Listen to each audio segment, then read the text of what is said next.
Magandang umaga mga kabay. So meron pong pangalawang estimate dito mga kabay. 39402 letter B. Yung kanina letter E yun. So ang model nito mga kabay STD87213. Ito po, Stanley. So ito mga kabay, gumagana siya. Wala namang problema dito sa loob niya. Okay naman. So papalit lang tayo ng carbon tsaka yung chuck. Ayan. So ayan, papaanda rin natin mga kabay.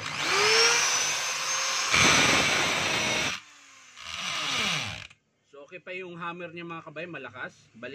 Lipat natin sa drill. So wala pa pong problema. Sa variable niya mga kabay, ayan, gumagana din yung variable. Reverse. Ayan, gumagana din yung reverse mga kabay. Forward. So wala po siyang problema mga kabay sa loob niya, yung armature okay pa. Pero silipin lang natin yung kanyang carbon brush kung mahaba pa ba. So titingnan natin yung kanyang carbon brush mga kabay bago natin palitan ng siya.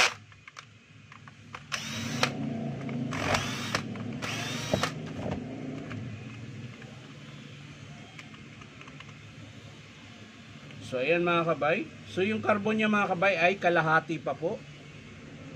Ayan. So hindi ko muna palitan yan. Papanda rin lang natin kung masiklab. Tingnan natin.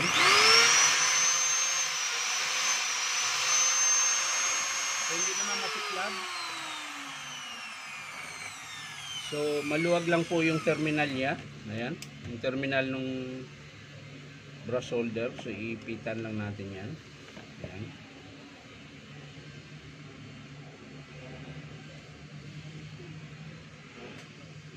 Dahil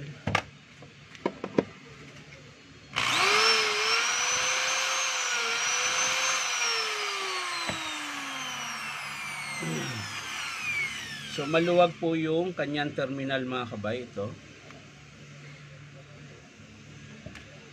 Ayan. So hihinangin po natin to dahil baka pag hinayaan natin yan ay mapuputol po yung terminal na yan mga kabay. So kailangan nating hinangin. Pag maluwag kasi yung mga terminal mga kabay, mga ganito, ayan, yun din yung isa kung bakit nag-i-spark yung unit eh. Ayun, no, na umitim na yung terminal niya dahil maluwag. So pinipress ko nung long nose mga kabay, hindi na rin kaya dahil manipis na po yung terminal niya. So ang gagawin ko dito mga kabay ay ihihinang ko po siya para mawala yung siklab. Hindi naman masiklab yung armature mga kabay, yung mismong terminal yung kumikislap eh, dahil maluwag. So ayan. So hihinangan ko po siya sa loob.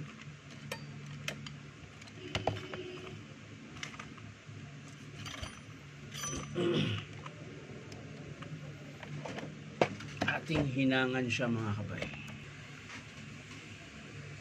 So ayan mga kabay, nahinang ko na po yung terminal. So tingnan natin kung may siklab ba.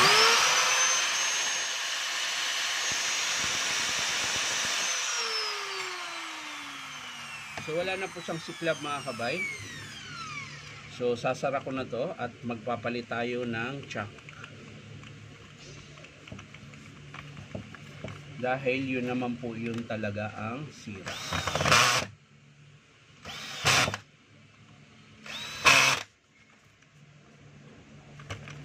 Sumablay. Sumablay.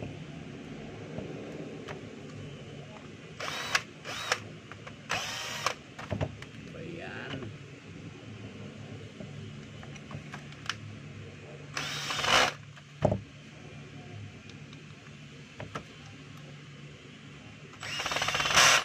So ayan mga kabay, kunin ko muna yung chuck mga kabay. So ayan mga kabay, nakuha ko na yung chuck. 1/2 by 1/2 po itong chuck mga kabay. Sana malambot lang to. Yan, ito po yung papalit natin, bagong chuck. At syempre bago nyo kalasin yung chuck mga kabay, meron po yung screw dito sa loob. Ayan, Phillips screw po siya dito, number 2. So ang tanggal nito mga kabay ay pahigpit. Ayan. Pahigpit po yung luwag niya.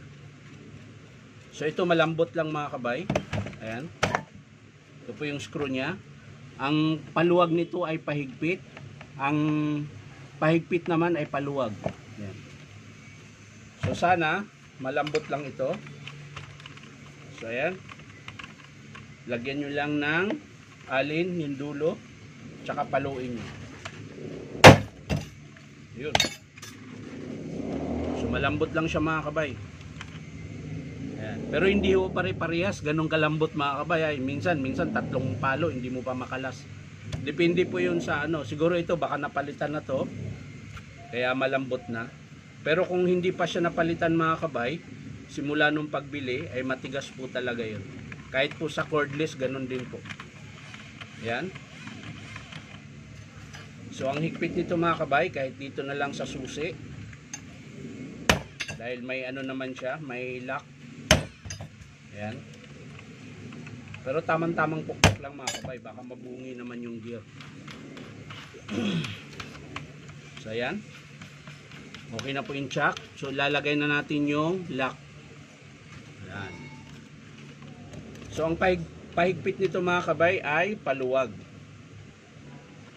Ayan. Paluwag po yung kanyang pahigpit. Yan. So humigpit na siya mga kabay. Lagyan nyo lang susi dyan para mahawakan nyo at mahigpitan nyo maigi. So yan na mga kabay. Tapos na. Testing lang natin.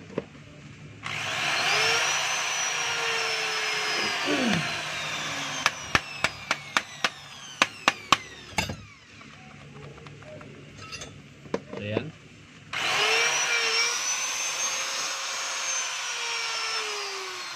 Lagyan natin sa hammer mga kabay.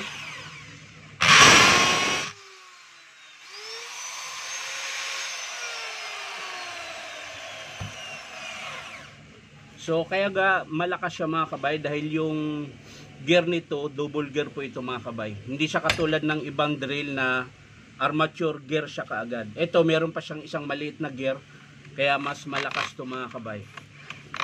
Mas malakas yung ikot niya. So yan lang mga kabay, wala naman po siyang sira. Doon lang sa wiring, maluwag yung terminal, so hininang ko lang. Tapos yung chuck, ayan. Ito lang po yung babayaran ng customer, chuck, tsaka yung labor. So maraming salamat mga kabay sa panonood at pa-like and share na rin po. At syempre po, baka naman po pwedeng subscribe nyo po ito aking YouTube account na Inom Tabay. So maraming salamat mga kabay. Bye-bye!